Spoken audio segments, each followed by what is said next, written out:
Taste the Daily. திமுக அரசாங்கம் ஒரு முடிவுக்கு வந்து விட்டது என்பதை வெளிப்படுத்துகிறது. அவர்களாக ரிசைன் பண்ணிட்டு போயிட்டாங்கன்னா அவங்களுக்கு நல்லது. ஏன்னா ஆட்சி நடத்த தெளிவில்லாத செயலற்ற ஒரு அரசாங்கமாக இப்படிப்பட்ட படுகொலைகள் தலைநகரத்தில் நிகழ்ந்து கொண்டிருக்கின்ற ஒரு சூழ்நிலையில் சட்டம் ஒழுங்கு பாதுகாக்கப்பட்டிருக்கா படலையான்னு கேள்வியே கிடையாது. அது பாதுகாக்கப்படவில்லை. அவர்களால் அவர்களுடைய காவல்துறையை கட்டுப்பாட்டில் வைத்திருக்கும் முதல்வர் அவர்களால் அந்த காவல்துறையின் மூலம் இந்த உளவுத்துறையெல்லாம் உறங்கிக் கொண்டிருக்கின்றது. காவல்துறை அவர் கட்டுப்பாட்டில் இல்லை என்பதை வெளிப்படையாக தெரிவிக்கிறது. இப்படிப்பட்ட படுகொலைகள், அதாவது ஒரு தேசிய கட்சியினுடைய மாநில தலைவர் ஒரு பரபரப்பான ஒரு பகுதியில் வந்து அவருடைய வீட்டுக்கு அருகில் வந்து இப்படி கொலை பண்ணப்பட்டிருக்கிறார், படுகொலை செய்யப்பட்டிருக்கிறார். அங்க பக்கத்துல பாத்தீங்கன்னா ரொம்ப, அதாவது கூப்பிடு தூரத்தில் தான் அந்த காவல் நிலையமும் இருந்திருக்கிறது. அப்போ இப்படியெல்லாம் இருந்தா இதுல ஏதோ ஒரு, அதாவது பல்வேறு விதமான இது அரசியல் படுகொலையாக மட்டும்தான் பார்க்க முடியவே தவிர பின்னணியெல்லாம் நம்ம பாக்குறதுங்கிறது வேஸ்ட். இந்த விஷயத்தை பொறுத்தவரை அரசியல் படுகொலைன்னு சொல்றீங்க. ஒரு அரசியல் தலைவர், இவர் மாநில தலைவர் கொல்லப்பட்டிருக்கிறார். இதற்கு கொஞ்ச நாள் இப்படி கொஞ்சம் பின்னால போனீங்கன்னா அதிமுகவை சேர்ந்த 2 நிர்வாகிகள் கடந்த 2 வாரங்களில் கொல்லப்பட்டிருக்கிறார்கள், படுகொலை செய்யப்பட்டிருக்கிறார்கள்.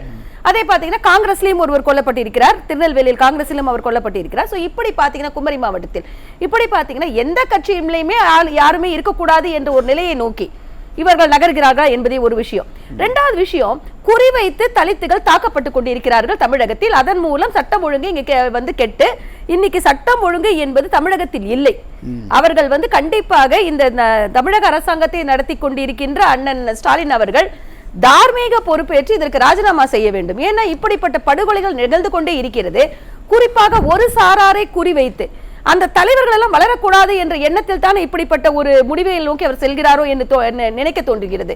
அவர்களுடைய கட்சியில் அவர்களுக்கு அடிமைகளாக இருக்கக்கூடியவர்களை மட்டும்தான் அவர்கள் வைத்துக் கொண்டிருக்கிறார்கள். பொதுவா நம்ம சொல்லிட முடியுமா தலித்கள் குறிவைக்கப்படுகிறார்கள் அப்படின்னா? இல்ல இதுவரை நடந்த கொலைகள் எல்லாம் தலித் மக்களை குறிவைச்சு தான் நடந்தது. அப்படி நீங்க தலித் மக்களை, அதாவது பொதுமக்களாக இருந்தாலும் தலித் மக்களை குறிவைத்து நடந்திருக்கிறது. அதை நீங்க பாத்தீங்கன்னா நெல்லையில் வந்து பள்ளி மாணவன் வீட்டுல போய் அவர்களுடைய தாத்தாவையும் அந்த மாணவரையும் அடித்த இது வந்து அந்த சமூக வேறுபாட்டால் நிகழ்ந்த ஒரு கொலையாகத்தான் அதை நம்ம பார்த்தோம். இன்னைக்கு நீங்க பாத்தீங்கன்னா இவர் ஒரு எழுச்சி மிக்க தலைவராக, ஒரு தலித்துகளின் தலைவராக, தலித்துக்களால் அவர் போற்றப்படுவராக, அந்த தலித்து மக்களுக்கு ஒரு பாதுகாவலராக, அதாவது அந்த தலித்து மக்களுக்கு மட்டுமில்லாமல் அனைத்து தரப்பினரும் ஏற்றுக்கொள்ளக்கூடிய ஒரு வளர்கின்ற தலைவராக, ஒரு வளர்ந்த தலைவராக இருந்த ஒரு தேசிய கட்சியின் மாநில தலைவராக இருந்த ஒருவர். ஆம்ஸ்ட்ராங் போன்றவரை வந்து ஈஸியா வந்து இவங்க வந்து மக்கள் நடமாட்டம் உள்ள ஒரு நேரத்தில் மற்ற மக்கள் நடமாட்டம் உள்ள ஒரு பகுதியில் வந்து இப்படிப்பட்ட படுகொலைகள் நிகழ்த்தப்பட்டு கொண்டிருக்கின்ற என்றால் கண்டிப்பாக அதனுடைய இந்த விஷயத்தை பொறுத்தவரை உள்துறையும் காவல்துறையும் என்ன செய்து கொண்டிருக்கிறது? உளவுத்துறை என்ன செய்து கொண்டு, உளவுத்துறை உறங்கிவிட்டது. ஏன்னா எல்லா விஷயத்திலையும் நீங்க பாத்தீங்கன்னா உளவுத்துறை கள்ளக்குறிச்சியாக இருக்கட்டும், எந்த விஷயமாக இருந்தாலும் உளவுத்துறை உறங்கிவிட்டது என்பதை தெல்ல தெளிவாக வந்து மக்களுக்கு பிடிச்சிருக்காங்க. 8 பேர் சரண்டர் ஆயிருக்காங்க. இவங்க பிடிச்சாங்கன்னு சொல்றாங்க, அவங்க சரண்டர் ஆயிருக்காங்கன்னு தான் சொல்றாங்க. சரண்டர் வேற, பிடிக்கிறதுங்கிறது வேற. இவங்க எல்லாம் பிடிக்கல. காவல்துறை தூங்கி கொண்டு தான் இருக்கிறது. இவர்கள் பிடிக்கவில்லை, யாரையும் போய் இவங்க ஓடி போயில இவங்க பிடிக்கல.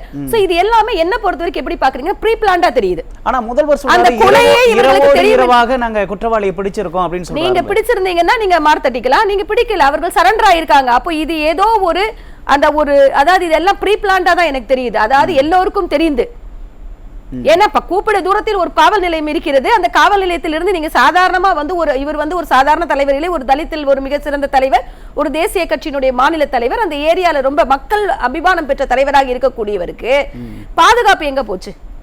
சப்போஸ் அவர் ஈவினிங் இந்த டயத்துக்கு வராரு, எந்த டயத்துக்கு வராரா இருந்தா கூட ஒரு 2 போலீஸ் கூட வந்திருந்தாங்கன்னா இன்னைக்கு இந்த பிரச்சனை இல்லை இல்லையா? அப்ப அவருக்கு பாதுகாப்பு குறைபாடு ஏன் நடைபெறுது? புரியுதுங்களா? அப்போ எல்லா விஷயத்தையும் பொறுத்தவரை இது கண்டிப்பாக தமிழக அரசாங்கத்தினுடைய காவல்துறையை கட்டுப்பாட்டில் வைத்து இருக்கின்ற முதல்வர் ஸ்டாலின் அவர்களுடைய செயலற்ற அரசாங்கத்தின் காரணமாகத்தான் இது வந்து நிகழ்ந்திருக்கிறது. இது கண்டிப்பாக இது அரசியல் படுகொலை. புரியுது மேம். இப்ப தொடர்ச்சியா நிறைய படுகொலைகள் நடக்குது அப்படின்னா இதெல்லாம் நம்ம பார்க்கும்போது ரவுடிகள் ரொம்ப சுதந்திரமா இருக்காங்களா? அதுதான் சொல்றோம். ஏன்னா நீங்க வந்து எப்பவுமே ஏதாவது சொல்லுவாங்கல்ல, பேய் அரசாண்டால் பிணம் தின்னும் சாத்திரங்கள் சொல்லுவாங்க. அந்த மாதிரி போய் இந்த அரசாங்கம் எப்படி இருக்கிறது என்று கேட்டால் செயலற்ற ஒரு அரசாங்கம், சமூக விரோதிகளை ஊக்குவிக்கின்ற அரசாங்கமாக இவர்கள் இருக்க. இவங்களை பொறுத்த வரைக்கும் கஞ்சா, கள்ளசாராயம், இப்படிப்பட்ட சமூக விரோத செயல்கள், ஜாதியை வந்து இவங்களுக்கு தூண்டிவிடுவது, ஜாதி படுகொலைகளை தூண்டிவிடுவது, இப்படிப்பட்ட பல செயல்கள் நடக்கும் பொழுது அவர்கள் கூட்டணியில் இருக்கின்ற எல்லா கட்சியினரும், அவர்கள் எந்த தரப்பு கட்சியினராக இருந்தாலும் சரி, அதாவது அவர்கள் வந்து ஒரு குறிப்பிட்ட இனத்திற்கான கட்சியாக இருந்தாலும் சரி, குறிப்பிட்ட மதத்திற்கான கட்சியாக இருந்தாலும் சரி, அந்த கட்சி தலைவர்கள் இவரிடம் அடிமைகளாக இருந்து கொண்டிருக்கின்ற காரணத்தினால் இவர்கள் ஒரு பாசிச அரசாங்கத்தை இவர்கள் நடத்தி கொண்டிருக்கிறார்கள். பாசிச அரசாங்கத்தை இவர்கள் நடத்தி கொண்டிருக்கிறார்கள். அப்போ இது வந்து கண்டிப்பாக இது வந்து அரசாங்கத்தினுடைய குறைபாடு, அரசாங்கத்தினுடைய நிர்வாகத்தில் ஏற்பட்ட தவறு குளறுபடிகளால் தான் இது நிகழ்ந்திருக்கிறது. ஏன் இந்த குறைபாட்டெல்லாம் நிவர்த்தி செய்ய முதல்வர் முயற்சி அவரால் முடியாதுங்க. ஏன்னா காவல்துறையோ அல்லது பியூரோக்ராட்டிக் சொல்லக்கூடிய அந்த அரசாங்கத்தில் உள்ள அதிகாரிகளோ அவருடைய கட்டுப்பாட்டில் இல்லை என்பது இதை வந்து நாங்கள் கடந்த 2 வருடமாக தொடர்ந்து சொல்லிக் கொண்டிருக்கிறோம். எதுவுமே அவருடைய கட்டுப்பாட்டில் இல்லை. அதனால தான் இப்படிப்பட்ட நிகழ்வுகள் நிகழ்ந்து கொண்டிருக்கின்றன. ஏன்னா இப்படிப்பட்ட கட்டுப்பாட்டில் இருந்து இவருக்கு ஒரு கரெக்டான இவருக்கு வந்து ஒரு அட்வைசர்லாம் இருந்தாங்க முதல்வர் அவர்களுக்கு. கள்ளர்ச்சி குடிசுக்கு இன்னும் அவர் போல. இப்ப இங்கேயும் வந்து ஒரு அறிக்கை விட்டுட்டாரு. என்ன கொடுத்துட்டாரு? நேத்து வரைக்கும் கொடுக்காம இன்னைக்கு 8 பேரை நாங்க பிடிச்சிட்டோம்னு சொல்லி கொடுக்கிறாரு. காவல்துறை ஒரு குற்றவாளிகளை தேடி கண்டுபிடித்து எங்கே இருக்கிறார்கள் என்று கண்டுபிடிப்பது என்பது வேறு. குற்றவாளிகள் ஒரு குற்றத்தை ஒரு வெகு சாதாரணமாக நிகழ்த்தி விட்டு அவர்களாக வந்து சரணடைவது என்பது வேறு. இப்போ ரெண்டுத்துக்குமே வித்தியாசம் இருக்கு. அப்போ இவங்க வந்து காவல்துறையினுடைய செயலிலக்கம் என்பது இது வெளிப்படையாக தெரிகிறது. அதை கட்டுப்பாட்டில் வைத்திருக்கின்ற தன்மையோ திறமையோ ஒரு அரசாங்கத்தினுடைய தமிழகத்தை கட்டுக்காப்பாக கொண்டு செல்லக்கூடிய திறமையோ முதல்வர் ஸ்டாலின் அவர்களுக்கு இல்லை என்பதை தான் இது மீண்டும் வந்து மக்களுக்கு நிரூபித்திருக்கிறது. ஓகே, கடந்த காலங்களில் நிறைய படுகொலை நடந்திருக்கு. இதுல இருந்து முதலமைச்சர் இதுவரை எந்த விதமான படிப்பினையுமே கத்துக்கலையா? இல்ல, படிப்பினை கத்துருந்தானா இப்படிப்பட்ட நிகழ்வுகள்லாம் நிகழ்ந்திருக்காது. இல்ல, உள்துறையை கொஞ்சம் உளவுத்துறையை டைப் பண்ணியிருப்பாரு. உள்துறைகள் மூலம் பல இன்ஃபர்மேஷன்ஸ் அவருக்கு வந்திருக்கும், அவருக்கு ரிப்போர்ட் வந்திருக்கணும் இந்நேரத்துக்கு. ஏன்னா எந்த ஒரு முதல்வராக இருந்தாலும் அவர்களுக்கு அன்னன்னைக்கு வந்து அந்த உளவுத்துறை ரிப்போர்ட் கொடுக்கும். இப்போ உளவுத்துறை வந்து தவறி இருக்கிறது என்றால் அதற்கு காரணம் என்ன? அப்ப நீங்க வந்து அதிகாரிகளை கண்ட்ரோல்ல வைத்திருக்காம இவர்கள் போனதோடைய காரணமாகத்தான். அப்போ உங்களுடைய கண்ட்ரோல்ல முதல்வர் காவல்துறை வந்து முதல்வருடைய கட்டுப்பாட்டில் இருக்கிறது. முதல்வருடைய கட்டுப்பாட்டில் காவல்துறை இருக்கிறதா என்பதுதான் இன்னைக்கு கேள்விக்குறி.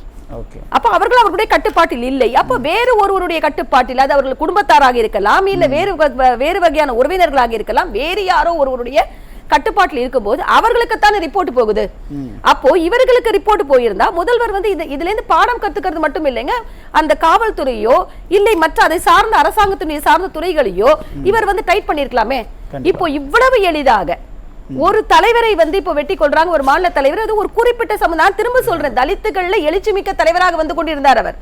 அப்ப வந்து கொண்டிருந்த ஒருவரை வந்து வெட்டி இருக்கிறாங்க, இவ்வளவு எளிதாக படுகொலை செய்திருக்கிறார்கள். அப்படி என்றால் அப்ப இது வந்து 2 விஷயமாக தான் நடந்திருக்கும். ஒண்ணு, இவர்களுடைய செயலற்ற தன்மை. இவர்கள் வந்து ரொம்ப இன்எஃபிஷியன்ட்டா உட்கார்ந்து இருக்காங்க, பொறுப்புக்கு மட்டும் உட்கார்ந்து இருக்காங்க, இவர்களால் எதுவுமே செய்ய முடியவில்லை.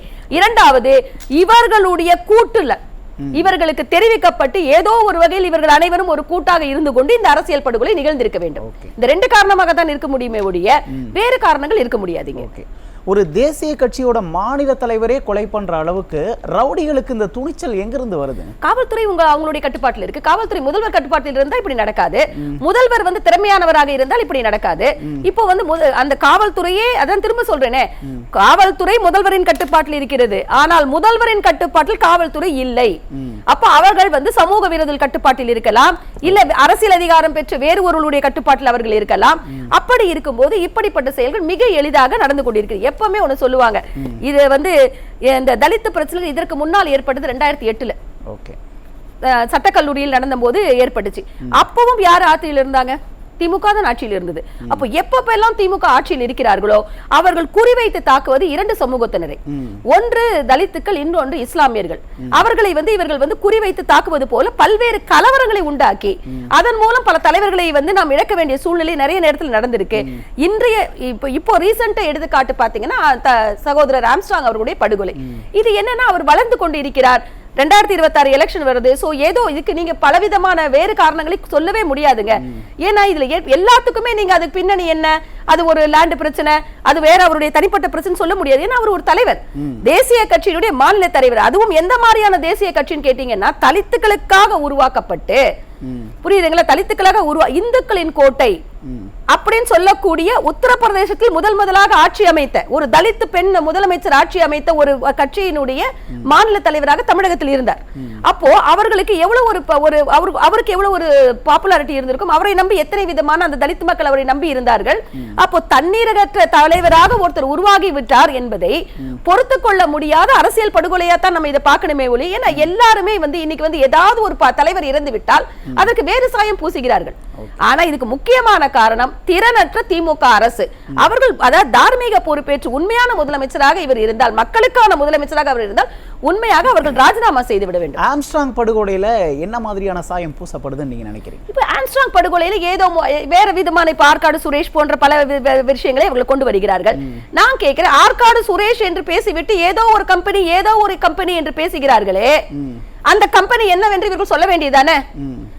அறிக்கை ஓப்பனா வெளியிட வேண்டியதானே? இப்போ நீங்க வந்து எப்படின்னா அந்த சமூக விரோதிகளுடைய பெயர்களை குறிப்பிடுகின்ற நீங்கள் ஒரு கம்பெனின்னு சொல்றீங்க, அந்த கம்பெனியோட பெயரை ஏன் வெளியிட மறுக்கிறீர்கள்?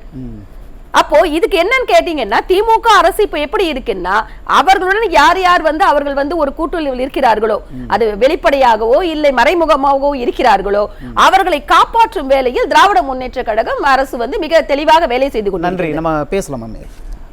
ஃபாத்திமா மேம், எந்த கொம்போடும் குறை சொல்ல முடியாத ஆட்சி அப்படின்னு முதல்வர் சொல்றாருன்னா உண்மையிலே அப்படிதான் இருக்கா? இல்ல, அதாவது என்ன சொல்லுவாங்கன்னா, நீங்க வந்து இந்த ஒரு சில இது தவறாக இருந்தாலும் இருக்கலாம்.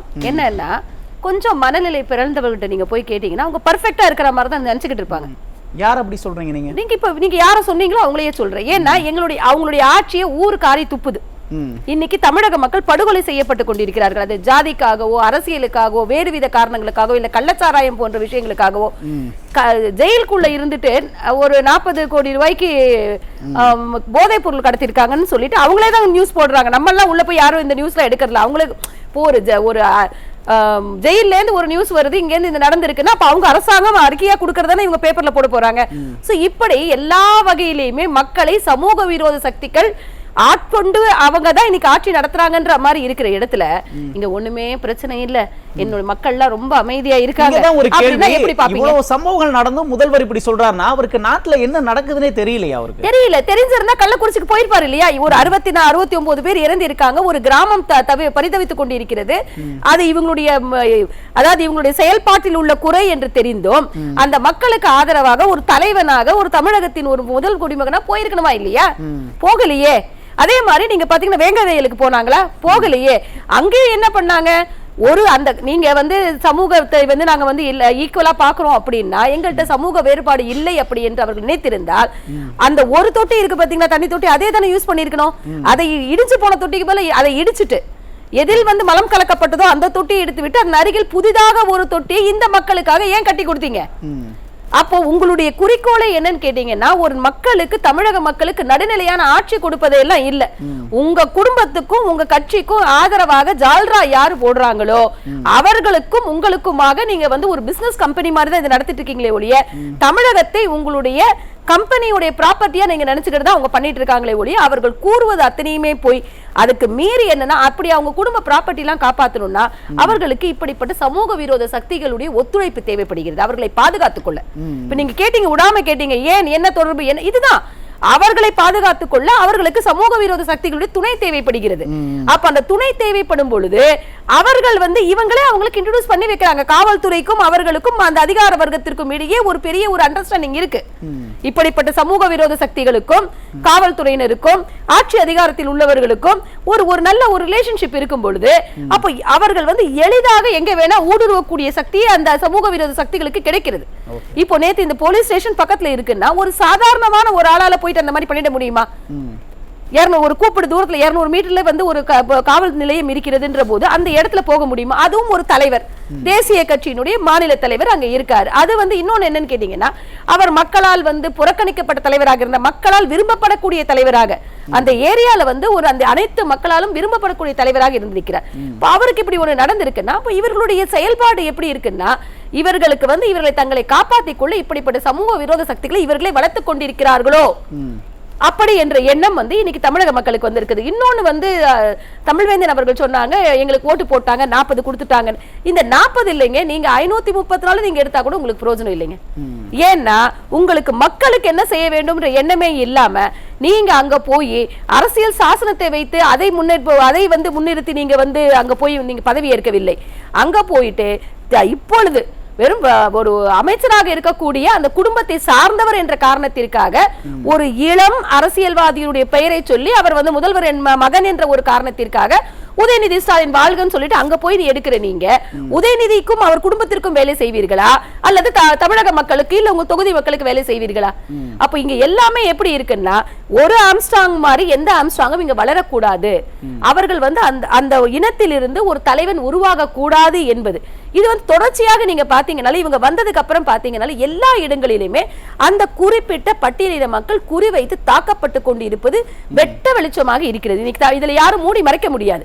ஏன்னா நீங்க வந்து ஒரு தொகுப்பு சரியில்லை, பொங்கல் தொகுப்பு சரியில்லைன்னு சொன்னவர் வீட்டுக்கு போக முடியல, அவர் இறந்து விடுகிறார். அப்போ என்ன அர்த்தம் இதுக்கெல்லாம்? நீ வந்து எங்களை எதிர்க்க கூடாது என்ற ஒரு டிக்டேட்டர்ஷிப்பை நோக்கி இன்னைக்கு வந்து தமிழகம் இருக்கிறது, சிக்கி தவிக்கிறது. இவங்க என்ன சொல்றாங்க, 40 எங்களுக்கு கொடுத்துட்டாங்க. 40க்கு கொடுத்ததுக்கு வேற காரணங்கள் இருக்கிறது. அந்த காரணங்களை வந்து இது திமுக நன்றாக வேலை செய்கிறது அவங்களுக்காக கொடுக்கிறோம் அப்படின்னு கிடையாது. ஆனால் அவர்களுக்கு வந்து வேற ஆப்ஷன் இல்ல அப்படிங்கிற பட்சத்தை தான் இவங்களுக்கு போயிருக்காங்க. மற்றபடி இவர்களுடைய செயல்பாடு பிடித்தோ இல்ல இவர்கள் வந்து மக்களுக்காக உழைக்கிறார்கள், மக்களுக்காக இருக்கிறார்கள் என்பதெல்லாம் கிடையாது. இது நான் திரும்பவும் கூற விரும்புவது என்னன்னா, ஆம்ஸ்ட்ராங் என்ற ஒருவரை இழந்து இன்னைக்கு வந்து அந்த சமுதாயமே தவித்துக் கொண்டிருக்கிறது. அவர்களுக்கு என் ஆழ்ந்த இரங்கலை தெரிவித்துக் கொள்வதோடு இப்படிப்பட்ட படுகொலைகள் இனிமேல் தமிழகத்தில் நடக்காமல் இருக்க வேண்டும் என்றால் உடனடியாக இந்த ஸ்டாலின் அரசு ராஜினாமா செய்ய வேண்டும். நன்றி நன்றி.